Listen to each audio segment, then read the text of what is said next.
In the ninth episode of the History of Fan Anime Redrafted, renowned anime historian and host William Chow presents a comprehensive examination of the early anime industry. The episode serves as both a historical record and analytical framework, establishing crucial context for understanding the emergence of Arctic animation, a pivotal development in North American anime distribution. The documentary series continues its methodical exploration of the anime fan experience during the late 1980s and early 1990s. Through careful examination of archival materials and first-hand accounts, this installment illuminates the challenges faced by early anime enthusiasts. Chow's detailed analysis of this formative period provides essential background for comprehending the circumstances that led to Arctic Animation's establishment. In this segment, host William Chow introduces a critical concept that shaped the early North American anime market, the 3Gs. This term, which he coined during his tenure at Arctic Animation, encapsulates three fundamental elements that defined anime distribution during this pivotal period: girls, guns, and gore. As William explains, major North American distribution companies strategically targeted these specific elements in their anime selections. Their acquisitions consistently featured productions containing attractive female characters, extensive sequences of armed combat and violence, or graphic scenes with explicit bloodshed and dismemberment. Industry executives operated under the conviction that these particular elements would resonate most effectively with male audiences and generate optimal sales figures. In examining the early landscape of anime distribution in North America, host William Chow details how fans were initially limited to accessing titles through videocassette formats. The 1980s saw the release of several notable productions, including Gunbuster, Dangayo, Maddox 01, Gall Force, Project A-ko, Dirty Pair, and Bubblegum Crisis, with the catalog expanding further into the early 1990s. Through his meticulous research, Chow identifies several titles from this period that have receded from contemporary awareness, such as Dalos, Angel's Egg, and Megazone 23. The documentary also examines the adult-oriented content from the Cream Lemon series, which included productions like Star Trap, The Offenders of the Universe, Gonad the Barbarian, Pandora, and Search for Uranus. These releases exemplified the industry's adherence to the 3Gs categorization, reflecting the prevailing strategy among distributors who believed that content targeting a male, technology-oriented demographic would yield optimal commercial success in the North American market. They tried to promote this content to the comic book crowd, but there were several problems with this approach, which we call narrowcasting. This practice of narrowcasting still exists today, where certain groups focus audience attention on specific genres. Back then, anime distributors focused almost exclusively on content for male audiences, particularly sci-fi action series. They avoided other genres entirely: no magical girl shows, no sports anime, nothing outside this narrow focus. Their reasoning was simple. They believed other genres wouldn't sell, so they wouldn't invest in licensing, producing videocassettes, or creating merchandise for them. This limited approach created several significant problems. The host examines a critical challenge that early anime enthusiasts faced: the severe scarcity of available titles in the North American market. During this formative period, William Chow notes that retailers consistently struggled to maintain inventory of these specialized releases. This distribution challenge was exacerbated by the substantial cost of videocassettes, which typically retailed between $40 and $50, despite often containing only a single 30-minute episode, as exemplified by releases like Maddox 01. The documentary reveals how this pricing structure created a significant barrier to entry for potential collectors.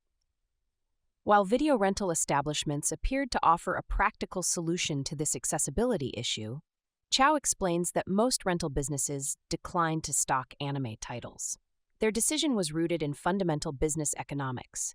These niche releases, commanding a mere $3 per rental, would require a minimum of 17 rentals to achieve cost recovery, a milestone that seemed improbable for such specialized content. With low profit margins and sales volumes, retailers had little incentive to stock these items. Since anime wasn't listed in standard distribution catalogs, it wasn't easily visible or orderable through major companies' usual channels. everything had to be special ordered directly from the distributor.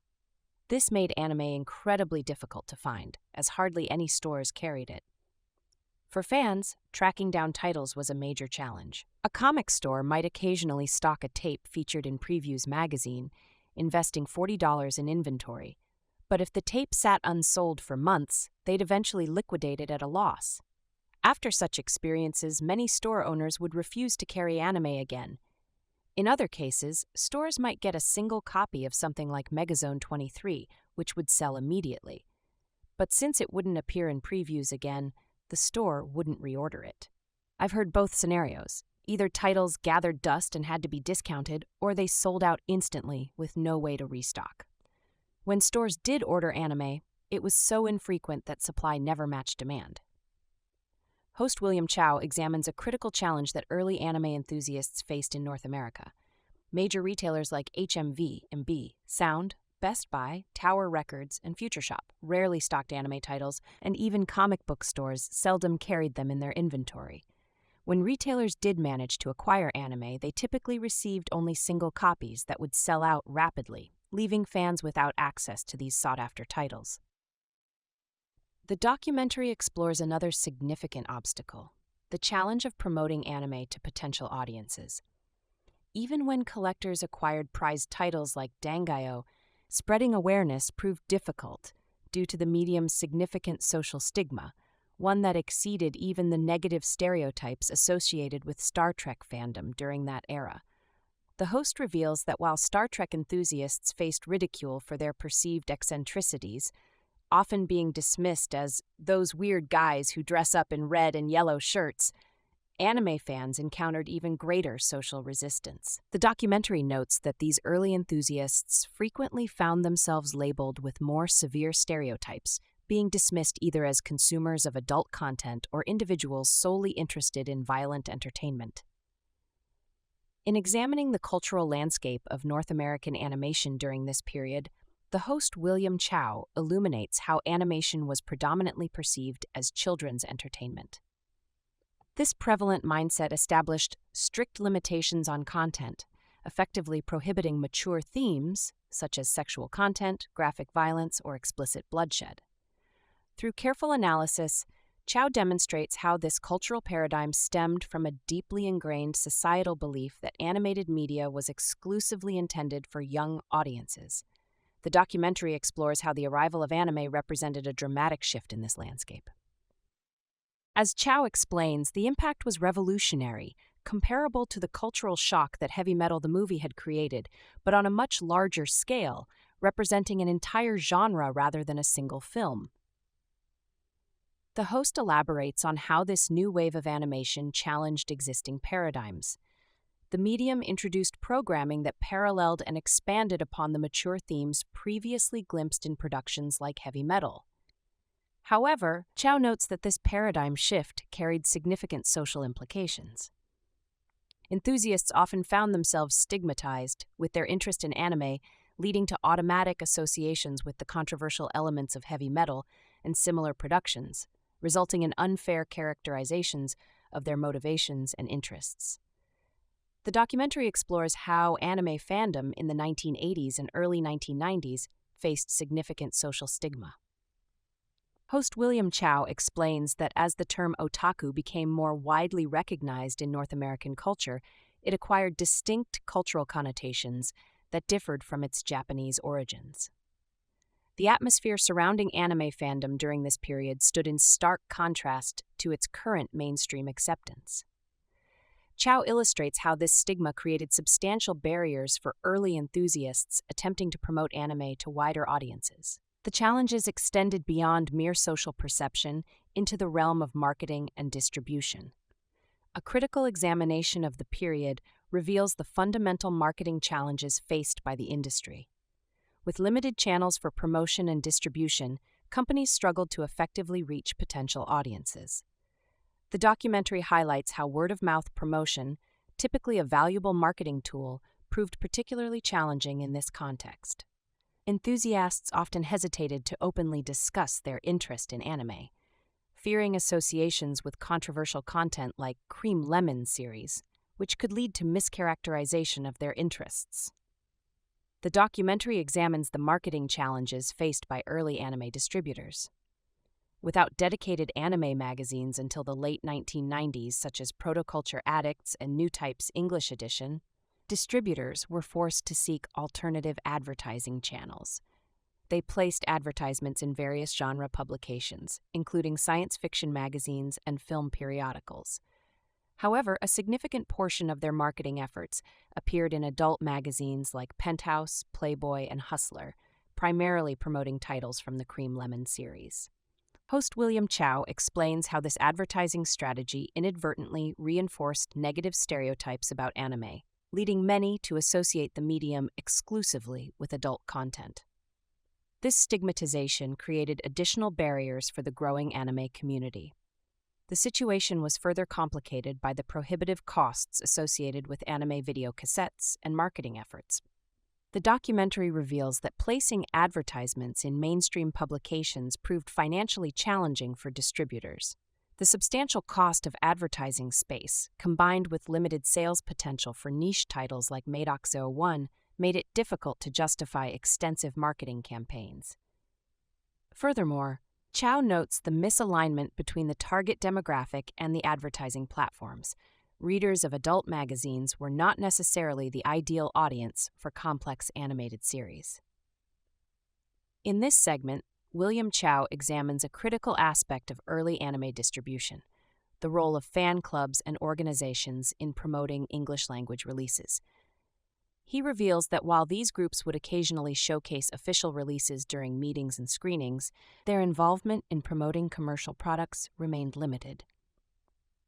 The documentary explores how the prevalence of tape trading emerged as a significant factor in this dynamic. The host details how readily available technology facilitated widespread tape duplication.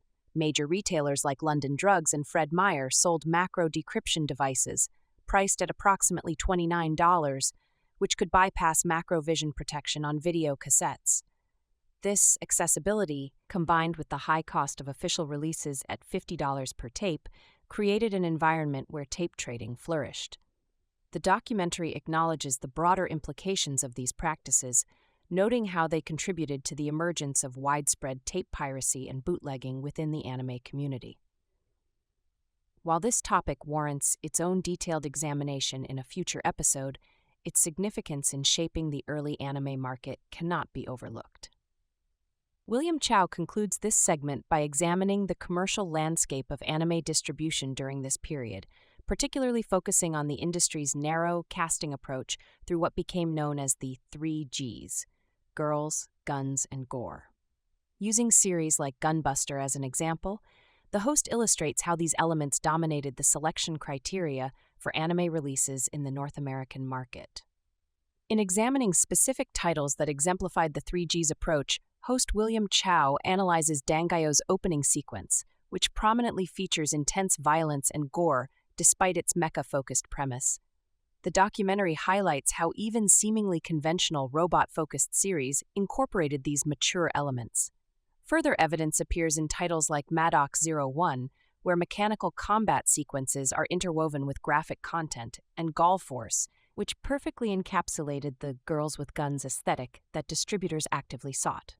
The host continues his analysis by examining additional examples, including scenes featuring mature content, demonstrating how these elements became a consistent theme across early anime releases.